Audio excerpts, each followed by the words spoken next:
Vale já caiu 15% desde o seu topo. Será que ela realmente está perdendo fundamentos ou é apenas uma queda natural de mercado? Deixa a moto passar. Fala pessoal, aqui quem tá falando é Pedro Guedes, criador do canal.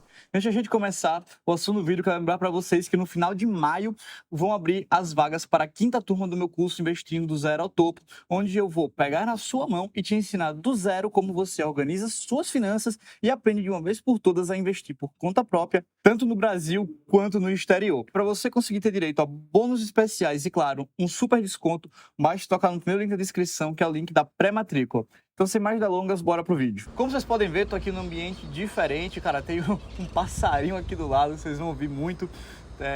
A galera dos Velozes e Furiosos aqui, testando quem tem um carro mais potente que o outro, mas é isso. Vamos falar de Vale, tá? Vamos falar de Vale, que é o que importa.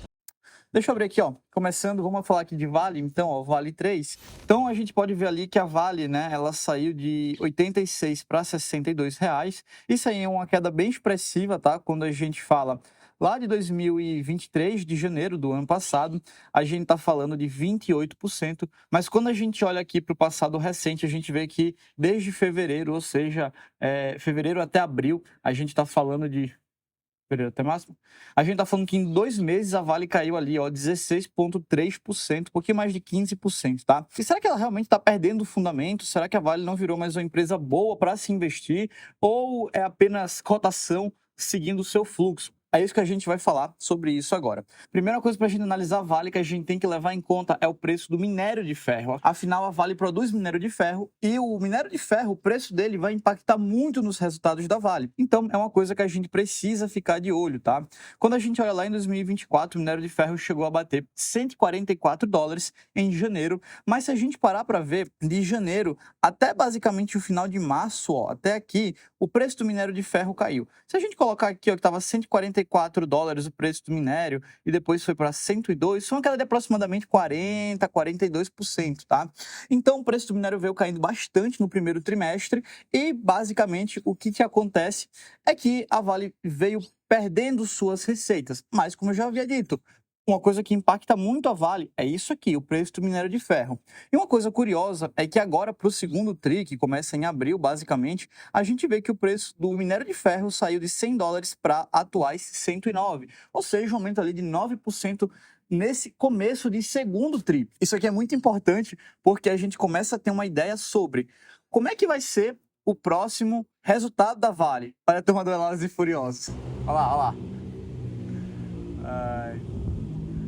Pode deixar, JP, corta esse negócio não.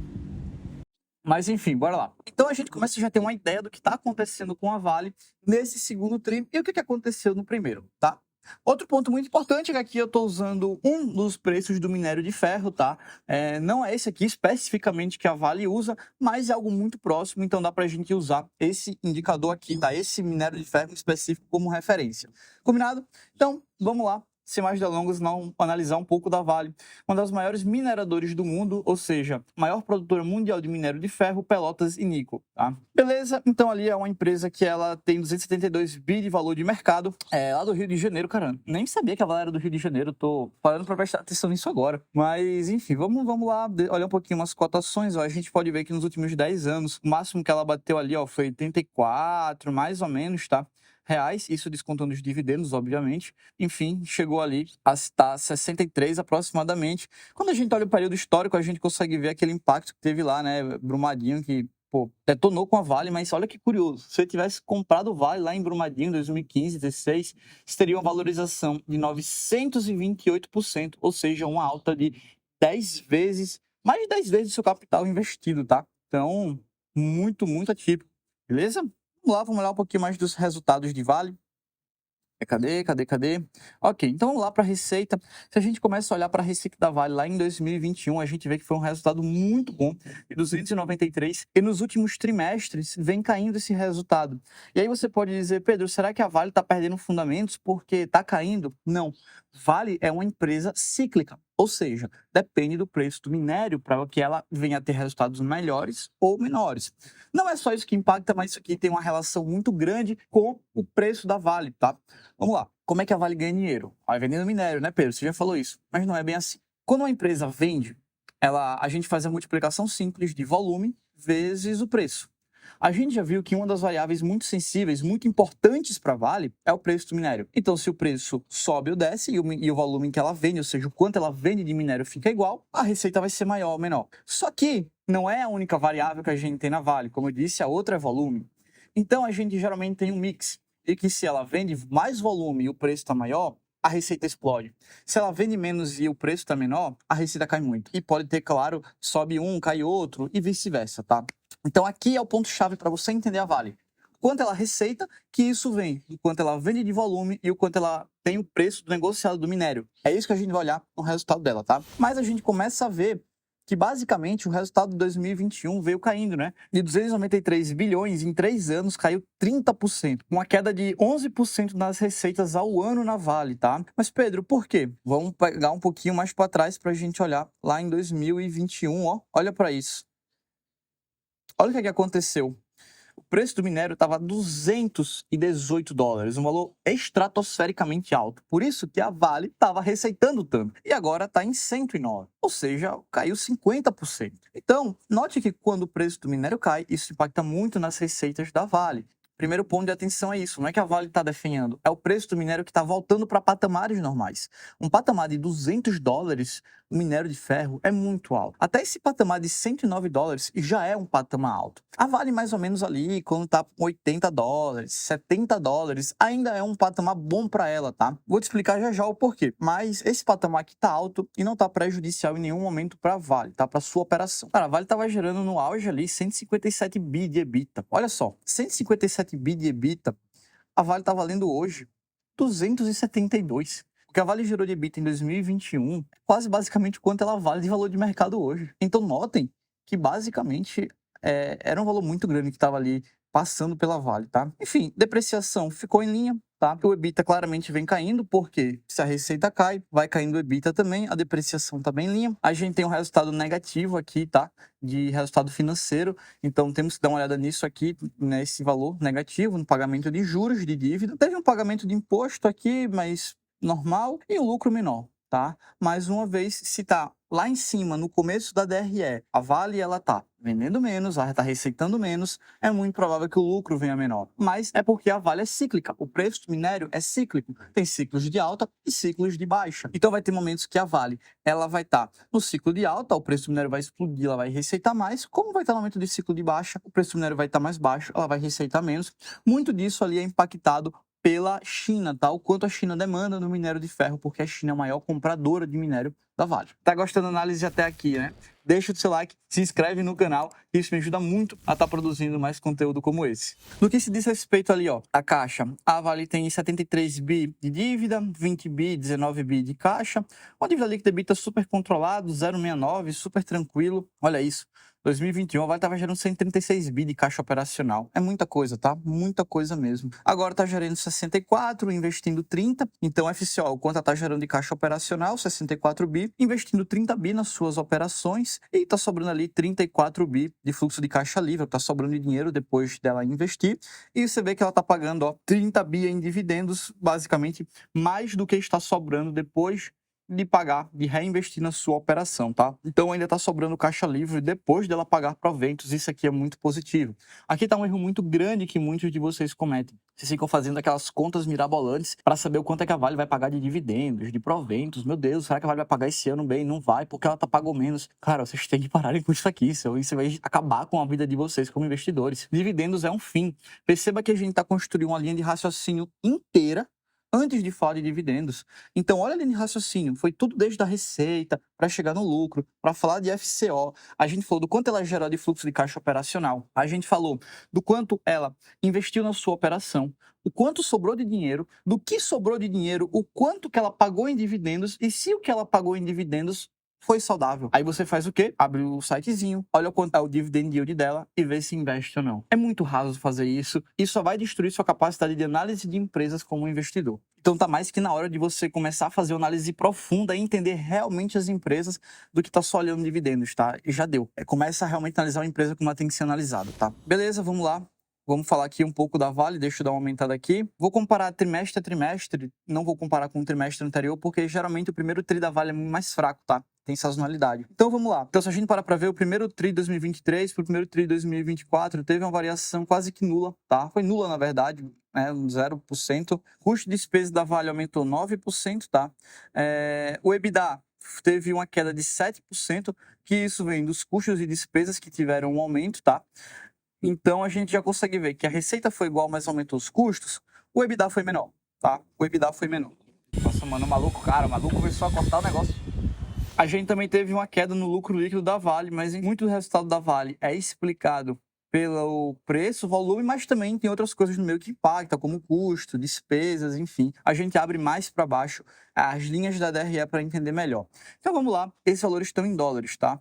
Então o EBITDA ali, ó, ajustado de 3,5 bilhões de dólares no primeiro TRI, foi 9% menor devido ao quê, ó? Menor preço realizado do fino de minério de ferro, como eu havia falado para você, e também, ó, vendas sazonalmente menores, ou seja, a Vale está dizendo que geralmente ali no começo do ano ela vende menos, tá? Então as vendas do minério de ferro aumentaram 8,2 MT, eu acho que é milhões por tonelada, creio que seja isso, aumento de 15%, tá?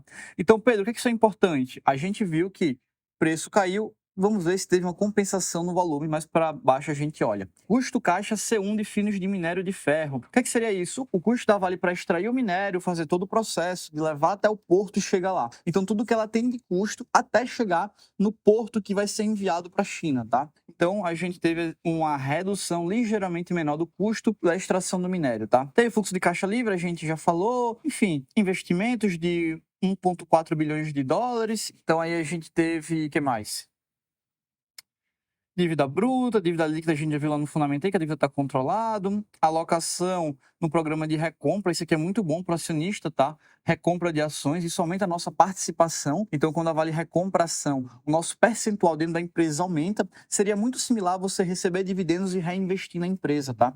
Então, você fazer isso aí é algo muito bom, tá? Recompra de ações. Alguns acordos ali de energia, enfim, né? Beleza, vamos lá.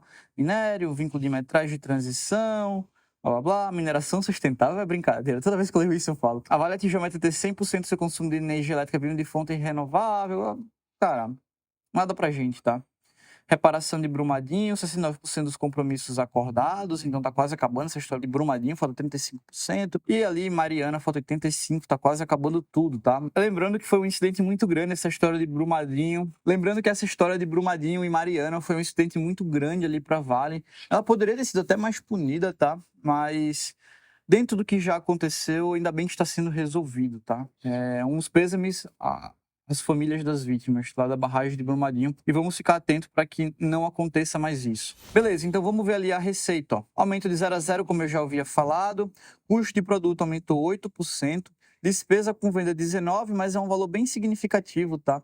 A gente vê que os custos de produto e serviço prestado é muito mais representativo do que esses 19 de despesa. Então, o que comprometeu mais o EBITDA da Vale foi essa estrutura de custo de produto vendido, tá? Então, teve um impacto muito grande lá no final, na linha de lucro, foi esses custos de produtos vendidos da Vale, tá? Muito importante se atentar a isso, tá? Vamos ver o EBITDA, tá? A gente vê que teve, ó, olha só que legal, como eu já havia falado para vocês. Uma coisa que impacta muito é o preço. Se o preço do minério cai, despenca aqui, ó, o EBITDA, tá? Mas ele pode compensar com volume. Então, ó, esse compensamento com volume pode deixar as contas no 0 a 0. Então, percebam aqui que a gente teve uma redução no preço de 759 milhões de dólares no EBITDA, mas o volume compensou positivamente em 566. E os custos também, 173 milhões, pesaram para baixo, tá? Foi algo que impactou, assim, bem negativamente a Vale, foi os custos de despesa, além do preço, obviamente, que a gente já havia falado, tá? Então, beleza, vamos lá. Aqui começa o que eu falei para vocês. Receita da Vale, preço vezes quantidade. Então, vamos lá. Quantidade é volume, tá? Então, vamos ver um pouquinho dos volumes. A gente vê que, basicamente, que o que dá sustância para a Vale é minério de ferro. Níquel, cobre, é muito pouco, tá? O volume negociado. Então, a gente vê, ó, que teve um aumento de 15% no volume. Então, a gente vê, ó, que Vale vendeu mais. Então, beleza, era para receitar mais. Só que quando a gente olha o preço, a gente vê que o preço caiu 2%. Foi exatamente aquilo que eu mostrei no gráfico. Então, olha só, subiu o volume, preço caiu. Aí é uma briga de quem sobe mais ou quem cai mais. A gente viu que no final da história a representatividade do preço foi mais significativa do que o volume. Por isso que a Vale teve ali uma queda nas suas receitas, tá? Mas assim, super normal, super tranquilo, nada de outro mundo, tá? A gente vê também, ó, que o que é que teve um aumento significativo foi aqui, ó.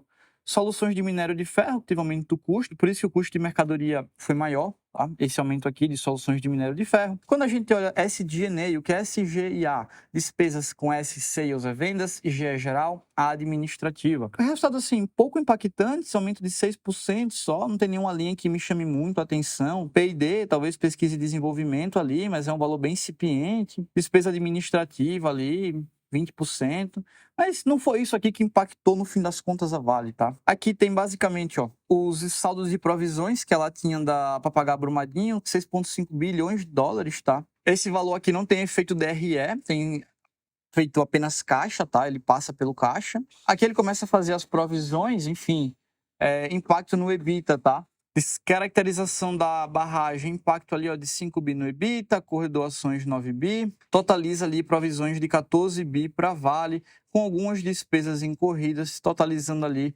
17 bi, tá? Só que desses 17, 11 bi já foram pagos. Então tem ali 6 bi para pagar ainda, tá? Vale ainda tem mais 6 bilhões de dólares para pagar. Mas vale lembrar que não tem mais impacto pela DRE isso aqui, tá?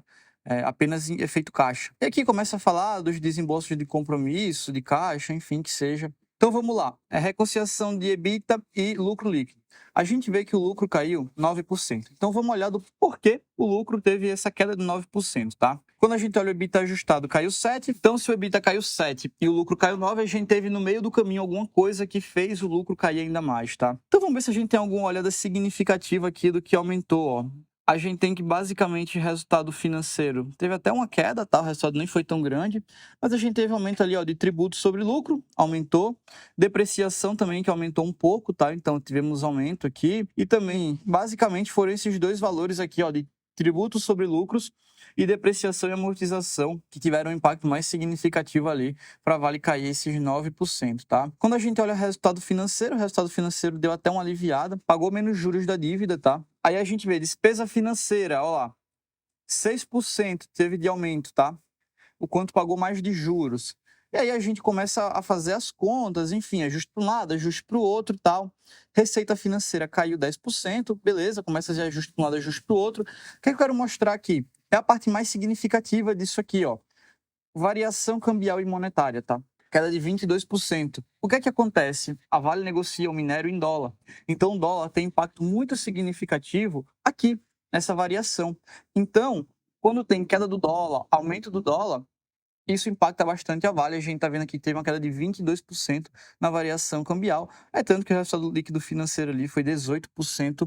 Então, a gente tem basicamente que o resultado financeiro impacta muito na Vale. É tanto que ela teve que pagar, ó, em primeiro TRI 23, 476 milhões de variação cambial e de dólares. No primeiro TRI 24, 373, ou seja, pagou menos. Então, a gente vê que no primeiro TRI 2023, a variação cambial teve um impacto de 476 milhões de negativo. Já aqui, no primeiro TRI 24, o estava mais baixo, essa variação cambial foi de 373. Então, perceba que isso tem um impacto mais significativo ali para a Vale, certo? Então, basicamente, no final do dia, o resultado financeiro é tudo que ela recebeu de juros, menos tudo que ela pagou de juros de dívida. Então, termina que o resultado financeiro da Vale foi menor, ou seja, já teve uma receita maior de juros do que o que teve que pagar, tá? Beleza, então vamos lá, a gente já passou por aqui. Aqui ele tá falando quanto tá investindo, basicamente é o CAPEX da empresa, basicamente, ó, o quanto é que ele tá investindo em projeto de crescimento. A gente vê ali, ó, que tiveram um aumento, né, de 22% ali, de soluções de minério de ferro. Em manutenção, ó, a gente vê que eles investiram bastante ali, 1 bi em manutenção, sendo que a maior parte ó, vem de minério de ferro. E essa parte de metal de transição energética, que é níquel e cobre. Pedro, mas por que esses metais de transição energética estão começando a ter algum investimento, tá? De forma mais expressiva. Que é basicamente uma parte da empresa que ela está investindo em níquel, cobalto e cobre. E ela tecnicamente está separando da empresa Vale principal para não misturar as duas coisas, tá? Então, está tendo mais investimento nessa parte de metais de transição energética. Enfim, começa a falar de alguns projetos aqui. CAPEX de cada projeto, barragem, etc. Uma coisa que eu queria mostrar para vocês, que é muito relevante, não tem como a gente ler esse release todo, é muito grande, ou as partes principais a gente viu, que eu queria falar do break-even dela, tá? Deixa eu descer aqui para mostrar para vocês. Cadê? Isso aqui é muito importante. É o break-even da Vale. Ou seja, o quanto é que a Vale gasta de dinheiro para explorar o minério, para tirar ele lá da mina e levar até o porto que vai ser distribuído, Porto de Santos, provavelmente. $23, tá? Então, Pedro, se custa $23 e o minério de ferro está sendo negociado a $109, a Vale está ganhando rios de dinheiro, não é isso? Mais ou menos, mas não é tão simples. Olha só, o break-even da Vale, ou seja, o 0 a 0 da Vale é ali na casa dos 58, 62, $69, tá? Por quê? Porque, pra você ter uma ideia, $23 é para chegar até lá o porto. Só que o preço para você transportar do porto até a China é o que faz basicamente chegar a 70. Então perceba que custa mais caro para a Vale fazer o transporte até a China do que ela explorar tudo. Então, assim, o que é que acontece? O custo de extração da Vale é desses $23 por tonelada. O custo para ela ficar no 0 a 0 depois de já ter entregue na China, $69. É por isso que o minério de ferro nesses patamares de 109, 100, 80 ainda está bem legal, tá? E alto, por sinal, nesse patamar de 109, nada a se preocupar, a Vale ainda está ganhando dinheiro, tá? Então entendam basicamente como é que a Vale, como é que funciona a estrutura para vocês não estarem caindo nessas falsas armadilhas, falsos avisos de que Vale perdeu fundamentos ou sei lá, qualquer coisa do tipo, tá? É isso, Vale é uma empresa super redondinha, entregando excelentes retornos para quem entende que a Vale é cíclica, que ciclo de alta, de baixo, investe por longo prazo, ó. Vale é uma nota 5, Vale é uma empresa muito boa, tá? Tende a ter um resultado melhor no segundo tri. Geralmente o primeiro ele é mais fraco, o segundo tri tende a ser melhor. Se gostou do vídeo até aqui, já deixa o like, se inscreve no canal para não perder mais nenhum conteúdo como esse. E claro, me ajudar a estar produzindo mais conteúdo, tá? E lembrando, se você quer aprender a fazer uma análise dessa, com todas as peculiaridades, entendendo cada um desses pontos, toca no link aqui da descrição que você vai ter acesso à lista de espera no meu curso, o IZT. E claro, eu vou sentar ao seu lado para dar todo o suporte e apoio que você precisa para montar sua carteira de investimentos. Então é isso, galera. Até o próximo vídeo.